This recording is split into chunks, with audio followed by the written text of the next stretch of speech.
마이를 입어야 되는데 오늘 제 방 도어락이 갑자기 전원이 안 들어와가지고 제가 마이를 못 입고 지금 설교를 넥타이도 지금 김영찬 목사님 거 빌려서 하고 있습니다. 양해를 조금 부탁을 드립니다. 금요일 날 이 늦은 저녁 또 주님 앞에 나와 또 기도의 자리에 나오신 여러분들 주님의 이름으로 환영하고 축복합니다. 오늘부터 몇 주 동안은 우리가 이제 너무나도 익숙하게 읽어왔던 이 성경의 말씀을 그 당시 문화와 또 환경을 조금 더 가까이 들여다 보면서 말씀을 한번 살펴보려고 합니다. 성경을 읽다 보면은 이런 순간이 있습니다. 그래서 이렇게 말씀하신 거구나. 이 부분을 알고 보니까 이 말씀이 무슨 말씀인지 알겠다. 이럴 때가 있습니다. 그래서 목회자들이 많은 경우를 어디를 많이 갔냐면 성경 지리답사라고 해서 일명 이렇게 성지순례를 꼭 가봅니다. 왜냐하면 우리가 글로만 읽는 성경이 아니라 수십 번을 읽고 100번에 가깝게 성경을 읽어도 백문이 불여일견이라고 해서 한번 가보면은 이게 왜 그러는지 알게 되는 경우가 상당히 많거든요. 그래서 그 내용을 사실 이제 여러분들하고 한 번씩 나눠보기를 원합니다. 그래서 오늘 첫 번째로 제가 딱 잡아본 본문이 여러분들에게 되게 익숙한 본문, 또 옛날에는 이 말씀을 암송하셨을 수도 있는 시편 23편의 말씀을 여러분들에게 한번 가져와 봤습니다. 자, 여러분 한번 1절 말씀 읽어보시면은 여호와는 나의 목자시니 내게 부족함이 없으시로다. 그 다음 절을 딱 보시면은 그가 나를, 옛날에는 푸른 초장이었잖아요, 그렇죠? 지금은 푸른 풀밭에 누이시며 쉴만한 물가로 인도하시는도다. 여러분 이 장면을 딱 읽으면은 어떤 장면이 떠오르십니까? 저는 못 가봤는데 아마 이런 장면이 떠오를까 생각하면서 첫 번째 장면을 딱 올려주시면은 그 양떼 목장이라고 있다고 들었어요. 대관령에 그 사진인데 이 말씀을 딱 읽으면 우리는 어떤 생각을 딱 가지게 되느냐? 끝없이 펼쳐진 초록 어떤 들판이 쫙 펼쳐져 있고 깨끗한 시냇물이 흐르고 양들이 편안하게 누워서 쉬고 있는 그런 장면들을 우리는 사실 상상을 합니다. 좀 평화롭죠. 그런데 한 가지 문제가 있어요. 이건 우리의 상상인 거죠. 오늘 시편에 나오는 이 다윗이 양을 치던 환경은 그렇지 않았다는 겁니다. 다윗이 목축을 하던 양치기였잖아요. 양치기로 살아가고 있던 그 유대 광야는 어땠느냐? 두 번째 이미지 한번 올려주시면 이런 상태였습니다. 아까랑 어때요? 너무 다르죠? 여러분 푸른 풀밭이 보이십니까? 안 보이죠? 지금 자 한번 이 사람들이 건기 지금 사진이 아까 그거는 건기 사진, 우기와 건기가 있는데 건기 때 사진이에요. 그럼 흙과 돌이 가득하고 언덕은 메말라 있고 아무리 살펴봐도 우리가 생각하고 있는 그런 양떼 목장과는 너무 거리가 먼 겁니다. 자, 그러면 우리는 또 이 말씀이 뭐야? 틀린 건가? 그건 아니죠. 궁금해지는 거죠. 그러면 다윗은 이런 광야를 바라보면서 어떻게 푸른 풀밭이라고 노래를 할 수 있었을까? 푸른 초장이라고 노래할 수 있었을까? 그리고 어떻게 저런 상황 속에서 내게 부족함이 없다고 고백할 수 있었을까 하는 겁니다. 다윗이 좀 과장했나?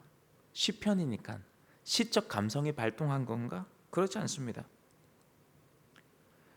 다윗에게 있어서는 아까 방금 보셨던 이 유대 광야, 이런 목적 풍경이 이제 자신에게는 매우 익숙한 세계입니다. 문제는 우리가 처음에 봤던 그런 푸른 초장, 양떼 목장 같은 그런 풀이 많고 물이 있는 곳을 누가 찾아갈 수는 없다? 양떼 스스로는 찾아갈 수 없는 거예요. 그런데 이 유대 광야, 아까 보셨던 그 유대 광야에도 비가 내리고 이제 기온차가 심하기 때문에 이슬이 맺히기 시작하는 그런 계절이 되면은 메마른 땅 사이에 작은 풀들이 돋아나기 시작합니다. 그게 이번 이미지입니다. 우리가 처음 봤던 이미지랑 조금 다르시죠? 드문드문 풀이 자랍니다. 근데 이 풀이 넓은 들판에 한 곳에 막 가득하게 있는 게 아니에요. 이런 포인트들이 여러 군데 조금씩 흩어져 있는 겁니다. 그래서 이 양이 혼자서 그걸 먹으러 갈 수가 없어요. 먹을 것을 충분히 찾아낼 수도 없습니다. 그런데 누구는 알아요? 목자가 아는 거죠. 그래서 목자는 양보다 먼저 길을 보고 먹을 곳을 찾아서 양을 잘 먹이고 난 다음에 풀이 다 없어질 거 아니에요. 그 다음 장소로 이동을 하는 겁니다. 양떼들을 데리고. 자, 바로 여기에서 이제 23편 1절의 말씀이 새롭게 들리기 시작하는 거죠. 여호와는 나의 목자시니 내게 부족함이 없으리로다. 여러분 잘 보십시오. 다윗의 이 고백이 뭐냐면 내가 좋은 환경에 있으니 내게 부족함이 없으리로다 라고 말하지 않는 거예요.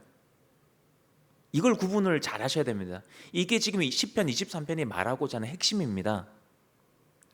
아까 찬양을 너무 잘 불렀어요. 우리 전호성 목사님이 어떻게 저 말도 안 했는데 광야라는 찬양을 딱 불렀더라고요.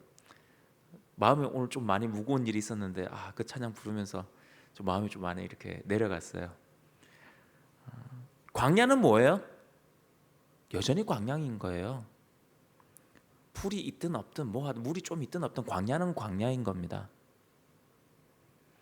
풀이 없는 곳도 있고 물이 보이지 않는 때도 있고 위험한 골짜기도 있어요. 광야는 부족한 게 참 많은 곳입니다. 그런데 다윗이 뭐라고 했느냐? 내게 그렇죠. 부족함이 없으리로다. 아니 부족함이 많아 보이는데. 그러면 다윗의 고백을 잘 봐야죠. 그 이유가 뭐예요? 부족함이 참 많은 곳인데 내게 부족함이 없다고 말하는 이유는 뭐냐면 여호와께서 나의 목자가 되어주시기 때문이다. 이게 시편 23편의 핵심이에요. 자, 2절 말씀입니다. 그가 나를 푸른 풀밭에 누이시며 쉴만한 물가로 인도하시는도다.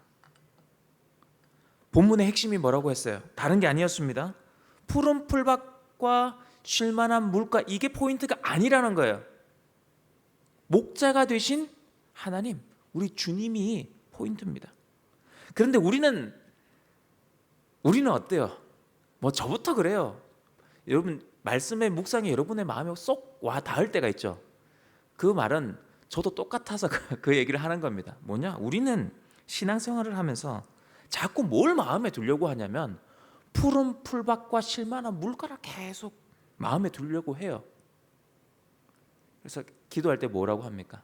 하나님 이 문제 좀 해결되게 해주세요. 옛날에 우리 기도할 때 제일 많이 들었던 마지막 기도의 부분이 주시옵소서. 앞에 건 안 들리는데 뒤에 주시옵소서는 그렇게 잘 들리더라고요. 그리고 우리가 좀 형편이 나아지면 확실하게 좀 보이게 해 주시옵소서. 계속 주시옵소서. 물론 그런 기도 드릴 수 있어요. 예수님께서 뭐라고 하셨어요? 기도를 가르쳐 줄 때 일용할 양식을 구하라고 하셨어요. 주시옵소서 이 기도 잘못된 건 아니에요. 그러나 오늘 시편 23편이 말하고자 하는 은혜가 뭐냐? 하나님께서 주시는 그 은혜라는 것은 환경의 변화 이전에 하나님이 우리의 목자가 되어 주시는 것. 자, 3절 말씀입니다. 내 영혼을 소생시키시고 자기 이름을 위하여 의의 길로 인도하시는도다. 자, 여러분 잘 보세요. 광야에 있는 양에게 필요한 것은 당장의 물도 당장의 풀도 있어야 되겠죠. 근데 그 눈앞에 보이는 게 전부는 아닌 겁니다. 진짜 필요한 건 뭐예요? 그 풀이 있고 물이 있는 곳을 아는 목자죠. 그런데 여러분, 우리는 잘 이해되지 않는데 이 유대 광야를 보시면 이제 점점 이해가 돼요. 아까 그 양떼들이 제일 첫 번째, 두 번째 이미지 보셨었죠? 그 돌밭이에요. 무슨 말이냐? 목자가 있다 해도 언제나 푸른 풀밭만 걷는 것은 아니다. 그래서 요즘에 이런 말을 하더라고요. 목사님 꽃길만 걸으세요. 그런데 아무리 좋은 목자와 함께 해도 꽃길만 걸을 수는 없는 거예요. 자, 4절 말씀입니다. 내가 사망의 음침한 골짜기로 다닐지라도 해를 두려워하지 않을 것은 주께서 나와 함께 하심이라. 다윗이 이제 푸른 풀밭과 쉴만한 물가를 얘기하고 목자가 함께 계셔서 내게 부족함이 없다 막 이 얘기를 하다가 이제 갑자기 무슨 얘기를 하기 시작해요? 골짜기 이야기를 시작해요. 자, 이미지 한번 보시면은 네 번째 이미지. 유다야 광야에 보면은 아까 그런 잔잔한 언덕같이 넘어갈 수 있는 곳도 있지만은 이렇게 깊게 패인 골짜기들도 상당히 많이 있습니다. 양쪽이 가파르고 길은 굽어 있고, 그래서 시야가 좁으면 어떻게 하겠어요? 잘못하면 큰 사고를 당하는 게 광야입니다. 특별히 양들은 그 근시가 심하다고 하죠. 앞을 잘 보지 못합니다. 제가 나중에 영상을 한번 드릴 텐데 좀 지극히 좀 뭐라고 해야 지독한 근시라서 목자의 인도함이 없으면 아까 그런 골짜기로 너무나도 쉽게 굴러 떨어져 버릴 수도 있어요. 근데 그 가운데 유대 광야, 아까 그 이미지랑 이 다음 이미지가 지금 연결되는 이미지인데, 아까 그건 위에서 찍은 거고 요건 저 밑으로 내려왔을 때 이미지예요. 평소에는 메마른 골짜기예요. 근데 여러분 혹시 보이세요? 요 사이에 길에 뭐가 지나가고 있는지? 물길이 지나가고 있어요. 평소에는 메마른 골짜기처럼 보이다가 지금처럼 멀리서, 바로 앞에서 말고 저 멀리서 비가 내리면은 여러분 땅이 물을 흡수할 수 없는 구조예요. 여러분 계곡에서 텐트 치고 놀아보신 분들이 아실 텐데 비 오잖아요. 갑자기 산 위에서 우리가 중턱쯤에서 이렇게 계곡에 놀다가 위에서 물 딱 내려오는 소리 들으면 어떻게 해야 돼요? 바로 나와야 돼요. 아니면 나올 수도 없습니다. 급류에 휩쓸립니다. 광야가 바로 그래요. 비가 내리면 이렇게 물길이 생기는 곳이 있는데 이런 건조한 지역의 골짜기나 마른 하천, 이거를 와디라고 표현을 합니다. 이 와디가, 이 골짜기 지역이 그늘, 여러분 땡볕에 있으면 힘들잖아요. 그럼 어떻게 하겠어요? 그 골짜기로 들어가는 거예요. 좀 힘들어도 양떼들 데리고 골짜기로 들어가서 쉬고 물도 마시게 만들고 그런 소중한 통로가 되기는 하는데, 멀리 떨어진 지역에서 비가 왔다 하면은 맑은 하늘 아래에도 뭐가 될 수 있다? 급류가 형성이 돼서 다 쓸려버릴 수도 있는 거예요. 이게 우리가 또 나중에 되면 이제 왜 유대인들이 이제 다른 나라 이방인들과 전쟁을 할 때 비가 오면 승리하게 되는가, 이런 부분도 다 여기랑 다 연결되어 있어요. 그래서 목자와 양떼에게는 쉼을 얻을 수 있는 곳이 골짜기이면서 동시에 가장 큰 위험을 당할 수 있는 게 골짜기입니다. 자, 이런 유대 광야 지형을 여러분들이 아주 조금 살펴봤는데, 이 지형을 조금 살펴보고 난 다음에 이제 다윗이 말한 이 사망의 음침한 골짜기라는 이 표현이 조금 더 생생하게 다가올 수 있는 거죠.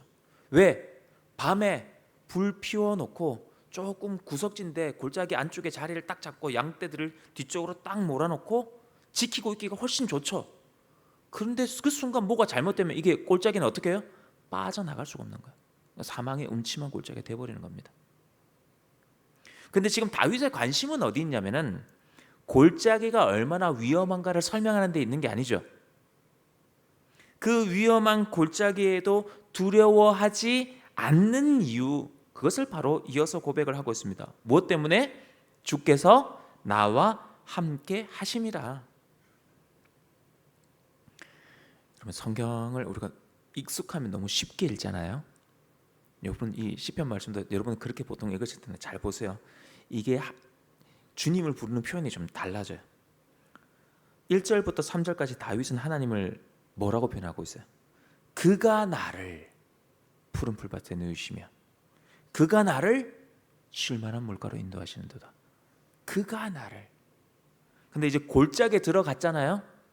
이 고난과 사망의 음침한 게 덮치잖아요. 이 골짜기에 들어가니까 표현이 달라지죠. 그렇죠. 주께서 나와 함께 하심이라. 달라지는 거예요.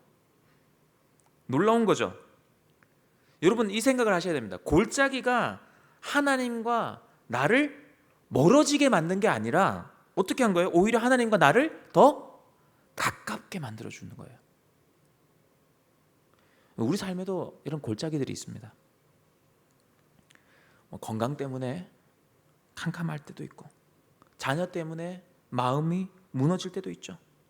어떤 관계 문제 때문에, 경제적인 문제 때문에 어떻게 해야 할지 알 수 없을 때가 있어요. 그럴 때 우리가 기도합니다. 여러분, 사람이 기도하세요 기도하세요 잘 안 해요. 언제 기도해요? 내 힘으로 안 되면, 이게 너무 답답한데 이게 답답한 걸 인간적인 어떤 걸 할 수 없을 때 어떻게 됩니까? 그냥 나와서 우는 겁니다. 그냥 한숨 쉬고 기도하는 거예요. 그러면서 보통은 어떻게 기도합니까? 하나님, 이 문제 좀 빨리 좀 어떻게 좀 해결되게 해주세요. 이 골짜기에서 빨리 벗어나게 해주세요. 우리는 이런 기도를 하죠. 그렇게 기도할 수 있다고 말씀을 드렸습니다. 그런데 하나님께서 때로 어떻게 하시느냐, 그렇게 골짜기에서 속히 빠져나오게 하실 때도 있어요. 그런데 즉시 골짜기에서 빼내주지 않으시고 그 골짜기에서 주님이 우리와 함께 머무실 때도 있습니다. 우리는 앞일을 다 알 수 없습니다. 그리고 이 골짜기에 들어왔는데 언제 그 골짜기에서 나가게 될지 우리는 몰라요. 그러나 여러분, 한 가지는 분명하다는 것을 지금 성경은 우리에게 말하고 있는 겁니다. 푸른 풀밭에 있든지 사망의 음침한 골짜기에 있든지 목자 되신 주님은 우리와 함께 하신다는 겁니다. 그래서 믿음이라는 건 뭐냐? 우리가 신앙생활을 한다는 것은 내 인생에 골짜기가 없는 삶을 의미하는 게 아니에요. 그러한 골짜기에서도 하나님이 나와 함께 하신다라는 것을 붙드는 것이 믿음입니다. 그래서 여러분, 지금 너무 답답한 상황을 지나가고 계시는 분 있죠. 내가 언제 이 골짜기에 들어왔는지도 모르겠고 이제는 어떻게 나가는지도 모르겠고 그냥 그 골짜기에 주저앉아 계시는 분들이 있을 수 있어요. 그러면 이 말씀을 그냥 이 말씀 붙들고 가는 거예요. 주께서 나와 함께 하심이라. 그럼 세상에 무슨 말이 위로가 되겠어요? 이것밖에 답이 없는 거예요. 주께서 나와 함께 하심이라. 5절 말씀입니다. 주께서 내 원수의 목전에서 내게 상을 차려주시고 기름을 내 머리에 부으셨으니 내 잔이 넘치나이다. 지금 이게 그림이 한번 여러분 쭉 생각해 보시면 좋을 것 같아요. 푸른 풀밭에서 시작했죠. 어디로 갔습니까? 사망의 음침한 골짜기를 지났어요. 이제는 어디로 갔어요? 주인 집으로 갔어요. 여호와의 집에 이르게 된 겁니다. 장소는 계속 바뀌어요. 그런데 변하지 않는 게 있죠. 그게 무엇이었습니까? 하나님이 함께 하신다는 건 변함이 없다는 거예요. 자, 여기에 주의 집에 왔어요. 주인의 집에 왔어요. 그 수고를 하고 왔어요. 그런데 여러분 이 5절 말씀 한번 눈여겨볼 표현이 있죠. 원수의 목전에서. 아니, 이 정도 주님과 함께 따라왔으면 뭐가 없어져야 된다고 생각을 해요? 아니, 원수는 좀 없어져야 되는 거 아닌가? 그냥 좀 미운 사람, 좀 싫은 사람도 아니고 이 원수는 없어져야 되는 거 아닌가? 그죠? 원수는 여전히 있어요. 다르게 표현을 하면은 문제가 다 사라진 게 아니었다는 겁니다. 그런데 하나님께서 행하시는 우리를 향해 양떼들에게 어떻게 베풀어 주시나? 그 앞에서 하나님께서 그 원수의 목전에서 상을 차려 주시고 머리에 기름을 부어 주시고 잔이 넘치도록 해 주셨다는 거예요. 이미지 한번 올려볼까요? 만들어 봤어요. 사실 저기 그 기름 부음을 받는 사람 얼굴을 제 얼굴로 바꾸려다가 말았어요. 바꿨는데 너무 티가 나가지고 제가 또 그 아랍 계열처럼 생기진 않았잖아요. 이 얼굴로 다시 했는데, 여러분, 저기서 상을 차려준다는 건 뭐 하는 거예요? 먹이시고 돌보신다는 거예요. 하나님께서 기름을 부으신다는 거는 뭐냐면은 존귀하게 여겨주고 기쁨으로 맞이한다는 거예요. 잔이 넘치도록 채워준다는 거예요. 잔 넘치게 표현해놨는데 잔이 넘치도록 채워준다는 건 그냥 겨우 뭐 하게 될 정도로 주는 게 아니라 막 풍성하게 채워주는 거죠. 이게 뭘 의미하느냐? 중요한 것은요, 원수가 보고 있는 그 눈 앞에서 목전에서 이 사람은 내 사람이라는 거예요. 하나님이 이 사람은 내 사람이라고 인정을 하고 극진하게 환대해 주시는 겁니다. 자, 6절 말씀. 내 평생의 선하심과 인자하심이 반드시 나를 따르리니 내가 여호와의 집에 영원히 살리로다. 아멘. 우리 6절 말씀 다시 한번 같이 읽어봅시다. 다 같이 시작. 내 평생의 선하심과 인자하심이 반드시 나를 따르리니 내가 여호와의 집에 영원히 살리로다. 아멘. 이제 다윗이 자기 인생을 돌아보는 거예요. 저는 우리 장로님들, 이제 좀 연세가 많으신 우리 권사님들, 성도님들, 참 그분들의 고백이 이랬으면 참 좋겠는데, 광야가 있었어요. 삶에서 그들의 삶의 여정에서 보면 광야가 있었어요. 뭐도 있었어요? 사망의 음침한 골짜기들도 있었어요. 심지어 뭐도 있었어요? 원수도 있었어요. 원수도. 그런데 지나고 보니 자신을 평생 따라다닌 것이 이런 고난이 아니라 무엇이었다? 하나님의 선하심과 인자하심이었다. 이걸 고백을 하는 겁니다. 그리고 시편 23편의 마지막이 뭐예요? 광야가 아니잖아요.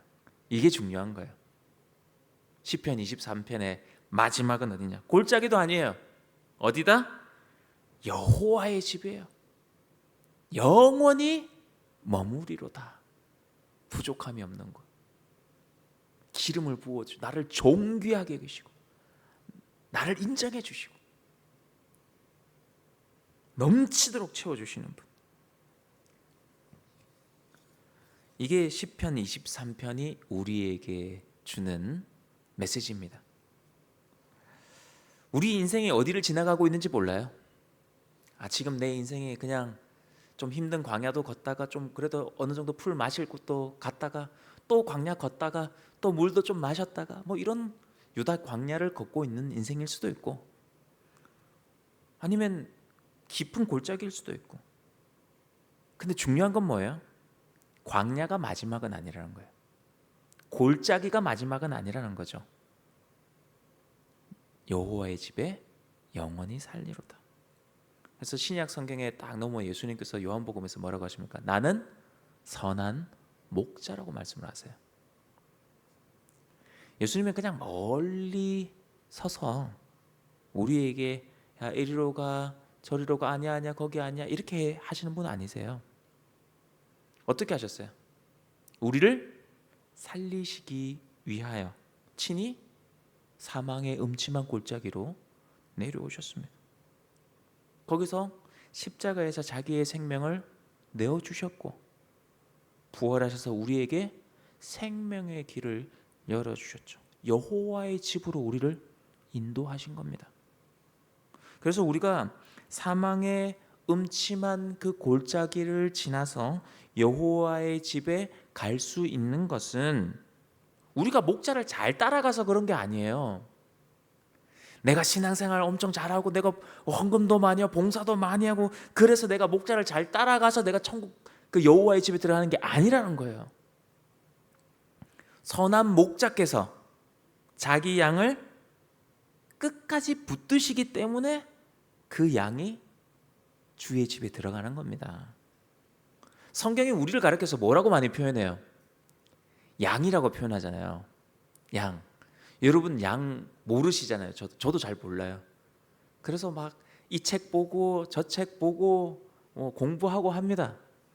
그런데 양이라고 하면 제가 딱 하나 영상을 봤는데 너무 확 꽂혔어요. 제가 하고 싶은 이 영상이 바로 여기에 담겨 있어요. 준비한 영상 한번 틀어봐 주세요. 나올지 모르겠네.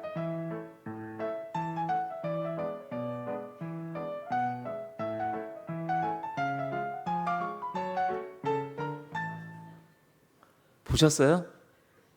양이 지 마음대로 가가지고 어디 갔어요? 구덩이에 처박혔어요. 이제 유다 광야는 아니니까 골짜기에 떨어지지는 않았죠. 구덩이에 들어갔어요. 근데 주인이 어떻게 했어요? 끄집어냈어요. 주인한테 고마운 마음이 있어요, 없어요? 하나도 없어요. 막 또 지갈 길 가는 거예요. 얼마 못 가서 어떻게 돼요? 슝 해가 폭 들어가는 게 양떼들이라는 거예요.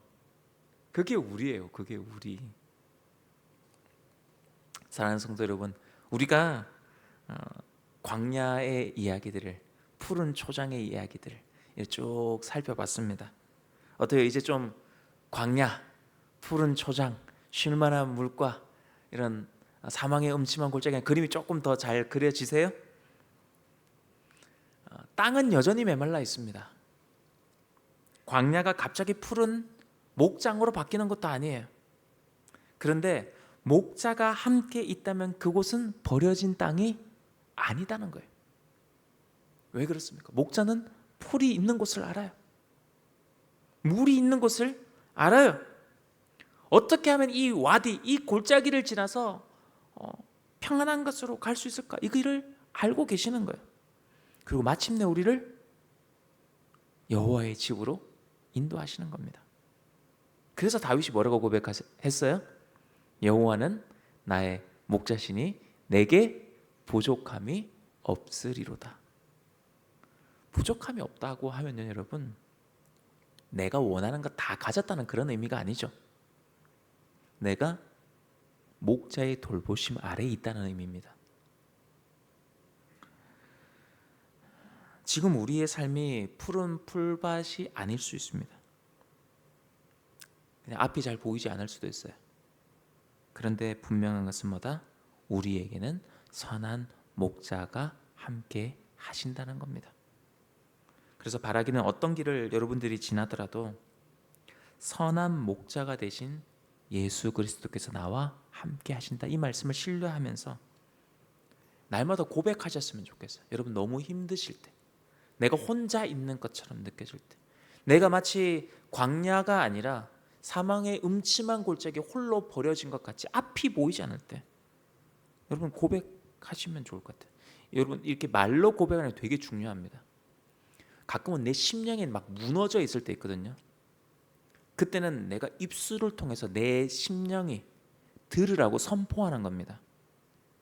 따라 한번 해볼 거예요. 주께서 나와 함께 하심이라. 주께서 나와 함께 하심이라. 그래서 나는 부족하지 않습니다. 여러분 그걸 고백하셔야 돼요. 우리는 환경에 굉장히 쉽게 무너집니다. 그런데 이 알고 있는 이 말씀을 우리가 항상 뭐라고 해요? 읊조린다고 하잖아요. 내가 이 말씀을 선포하고 이 말씀을 내가 선포하면서 내 귀가 듣고 내 심령이 듣는 거예요. 여러분 이 믿음으로 오늘도 한 걸음씩 나아가실 수 있기를 주님 이름으로 축복합니다. 기도하시겠습니다. 선한 목자 되신 주님, 이 광야와 골짜기에서도 우리와 함께 해 주시니 감사를 드립니다. 어떤 길을 우리가 지나가든지 목자 되신 주님의 인도하심을 믿고 따르게 해주시고 끝까지 우리를 붙드시는 우리 주님을 의지하게 하여 주옵소서. 우리 주 예수 그리스도 이름으로 기도하옵나이다. 아멘. 이제 다음